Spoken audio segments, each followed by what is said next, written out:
Magandang araw sa inyong lahat. Ako si Binibining Kakatyan, ang mag-uulat sa ponema. Ano nga ba ang ponema? Ang ponema ay mula sa Espanyol na phonema, na ang ibig sabihin ay unit ng tunog na nagpapakita ng kaibahan ng isang salita mula sa isang partikular na wika. Ang ponema rin ay pundasyon ng iba pang elemento ng wika. May dalawang uri ang ponema, ang ponemang segmental at ponemang suprasegmental. Ngunit atin lamang tatalakayin ang ponemang segmental. Ano nga ba ang ponemang segmental? Ang ponemang segmental ay mga unit ng tunog na makikita sa iba't ibang letro o simbolo ng isang wika. Ang ponemang segmental ay nagpapakita ng mga pagbabago sa tunog na maaaring makaapekto sa kahulugan ng isang salita.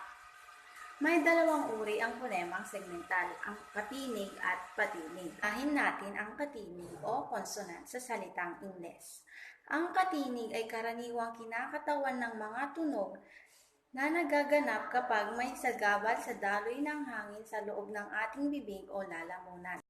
Ito ang mga letrang kabilang sa katinig: P, B, M, W, D, T, L, S, R, N, Y, K, G, N, G, N, at H.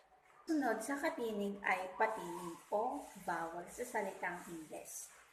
Ang patinig ay mga tunog na nagaganap kapag walang sagabal sa daloy ng hangin. Ang mga letrang kabilang sa patinig ay ang A, E, I, O at saka U. Yun lamang po. Muli, ako si Binibining Kakatyan ang nag-uulat sa araw na ito. Salamat sa pakikinig at panonood.